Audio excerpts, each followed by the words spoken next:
જય શ્રી કૃષ્ણ।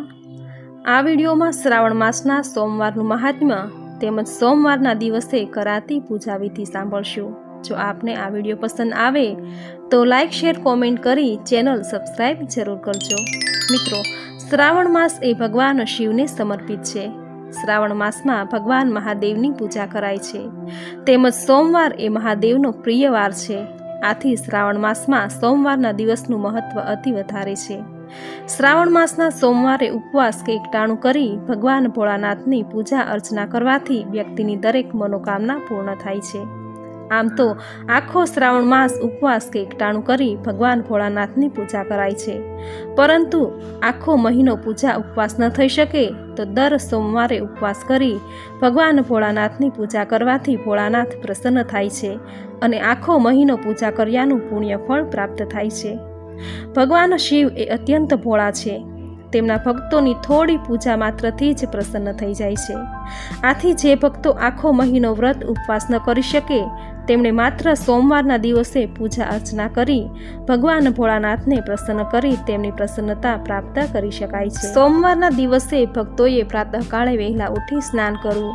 સ્નાન કરવાના પાણીમાં ગંગાજળ અને કાળા તલ ઉમેરી જો સ્નાન કરવામાં આવે તો આ સ્નાનનું ઉત્તમ ફળ પ્રાપ્ત થાય છે।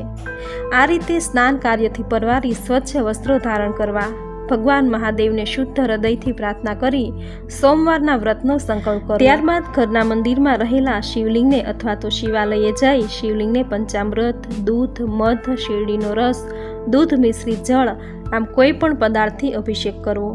ત્યારબાદ સફેદ ફૂલ, સફેદ ચંદન, ચોખા, સોપારી, બીલીપત્ર, ધતુરો વગેરે સામગ્રી ચડાવી શિવલિંગની પૂજા કરવી।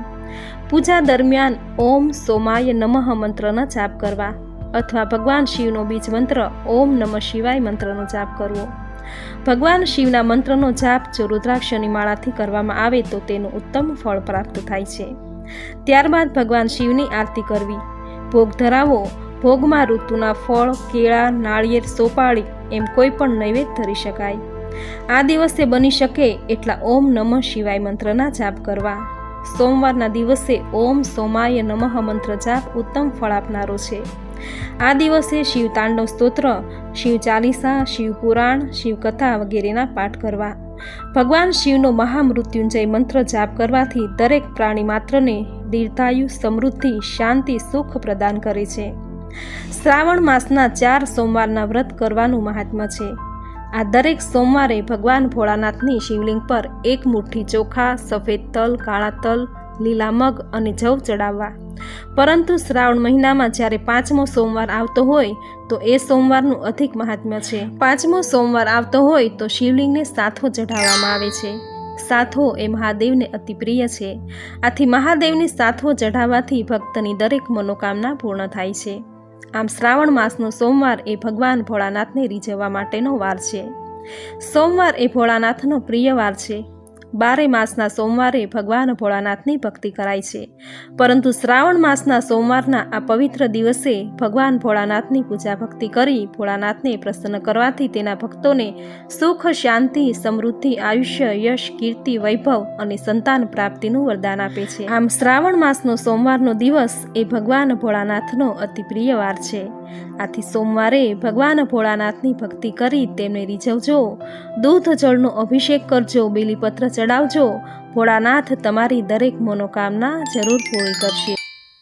તેમજ શ્રાવણ માસમાં આખો મહિનો માટીનું શિવલિંગ બનાવીને શ્રી પાર્થિવ પૂજા પણ કરી શકાય છે। પવિત્ર જળાશય કે નદીની માટી લાવી અંગૂઠાના આકારનું શિવલિંગ બનાવી તેની પૂજા અર્ચના કરવાથી મનની દરેક મનોકામના પૂર્ણ થાય છે। શ્રાવણ માસમાં શિવ મંદિર ઉપર ધજા ચઢાવવાથી કીર્તિ, યશ પ્રાપ્ત થાય છે। શિવ મંદિરે દરરોજ અચૂક દર્શન કરવા જવું, જેનાથી ભગવાન શિવની પ્રસન્નતા પ્રાપ્ત થાય છે। શિવ મંદિરે જાઓ ત્યારે સૌ પ્રથમ ગણપતિજીને વંદન કરવા, ત્યારબાદ આકાશમાં સૂર્યનારાયણને દર્શન કરવા, ત્યારબાદ હનુમાનજીને વંદન કરવા, ત્યારબાદ નંદીને, ત્યારબાદ કાચમાને, પછી અંદર જતી વખતે ઉંબરા પૂજન કરવું। અંદર પ્રવેશીને મા પાર્વતીને વંદન કરવા, ત્યારબાદ ભગવાન શિવજીને વંદન કરવા અને પૂજા અર્ચના કરવી. શિવ મંદિરમાં પ્રવેશતી વખતે અને બહાર નીકળતી વખતે ઘંટનાદ કરવાનું ભૂલશો નહીં. પૂજા અર્ચન દર્શન પછી ઘરે જતા પહેલા મંદિરના ઓટલે અથવા બાકડા ઉપર 2 મિનિટ બેસવાનું ભૂલશો નહીં. મંદિરના પરિસરમાં બેસીને 108 વખત ઓમ નમઃ શિવાય મંત્રનો જાપ કરવો. શિવજીની પૂજા આરાધના કરતી વખતે કપાળમાં ભસ્મનું ત્રિપુંડ, ચંદનનું તિલક અને ગળામાં રુદ્રાક્ષની માળા ધારણ કરેલી હશે તો શ્રેષ્ઠ પરિણામ પ્રાપ્ત થશે. ઘરમાં દરરોજ સવારે અને સાંજે શિવજીનું કોઈ પણ સ્તોત્ર, પ્રાર્થના, ભજન વગેરે સાંભળવા. ભગવાન શિવજીની અડધી પ્રદક્ષિણા કરવી. પોતાની રાશિ મુજબ શિવજીનો મંત્ર દરરોજ ઓછામાં ઓછો 108 વખત ઘરમાં અથવા શિવ મંદિરે જપવો. ભગવાન શિવજીને ધતુરાનું ફૂલ, નીલકમલ, સમી વૃક્ષનું ફૂલ, સમી વૃક્ષનું પાંદડું, કરેણનું ફૂલ, આંકડાનું ફૂલ, કમળ, ચમેલી, બોરસલી, મોગરો, કેસુડાનું ફૂલ વગેરે પ્રિય છે. આથી ભગવાન શિવને શ્રાવણ માસમાં આ ફૂલો ચડાવવા. ચંપાનું ફૂલ શિવજીને ફક્ત ભાદરવા મહિનામાં જ ચઢાવવું. બકુલનું ફૂલ શિવજીને સાંજના સમયે જ ચઢાવવું. શિવજીને અર્પણ કરવાની વસ્તુઓ જેવી કે ચંદન, ચોખા, ફૂલ, પત્ર, અબીલ, ગુલાલ, કાળા તલ, નાગકેસર, સોનું, ચાંદી, રત્નો શિવલિંગ ઉપર ચઢાવવા. આ સિવાયની તમામ સામગ્રી જેવી કે ફળ, અનાજ, શ્રીફળ, બીલા વગેરે શિવજી સામે મૂકેલ બાજટ અથવા પાટલા ઉપર જ મૂકવા. શિવલિંગ ઉપર અથવા ધરીની અંદર મૂકવા નહીં. શિવજીની સામે બેસીને વિષ્ણુ સહસ્ત્રનામ સ્તોત્ર બોલવાથી ખૂબ જ ઉત્તમ પરિણામ મળે છે. ચાંદીના નાગ નાગરનું જોડું અર્પણ કરવાથી કાળ સર્પ દોષના અશુભ પ્રભાવથી રાહત મળે છે. શિવજીને વાસુકી પત્રને અર્પણ કરવાથી અખંડ લક્ષ્મી પ્રાપ્ત થાય છે. શિવજી ઉપર કેતકી, કરેણ અને કમળ સિવાયનું કોઈ પણ લાલ ફૂલ ચઢાવવું નહીં.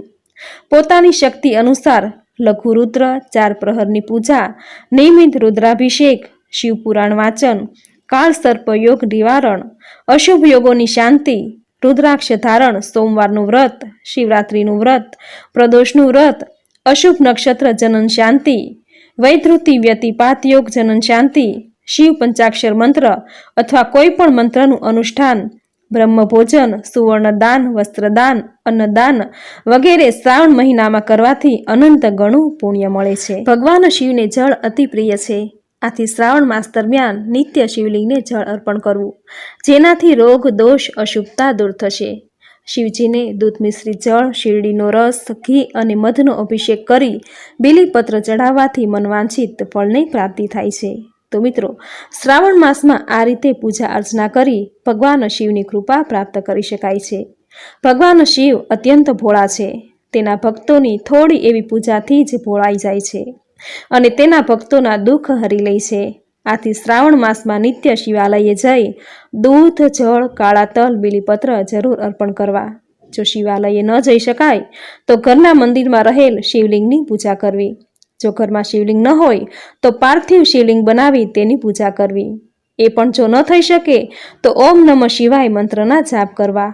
આ કળિયુગમાં સ્મરણ માત્રથી જ ભગવાન તેના ભક્તોનો બેડો પાર કરી દે છે. તો મિત્રો, આ હતું શ્રાવણ માસના સોમવારનું મહાત્મ્ય, આ દિવસે કરવાની પૂજન વિધિ, આ દિવસે કરવાના કાર્યો તથા પાર્થિવ શિવલિંગની પૂજાનું મહાત્મ્ય, જેની સુંદર માહિતી સાંભળવી તમને જરૂર ગમી હશે. તો વિડીયોને લાઇક કરી કોમેન્ટમાં જય ભોળાનાથ જરૂર લખજો. ચેનલ પર નવા છો તો ચેનલ સબસ્ક્રાઈબ કરી બાજુમાં બેલ આઇકન પ્રેસ કરી દેજો. તો મળતા રહીશું આવી જ નવી ધાર્મિક માહિતી, નવી ધાર્મિક કથા સાથે. ત્યાં સુધી આપ સૌને મારા જય શ્રી કૃષ્ણ.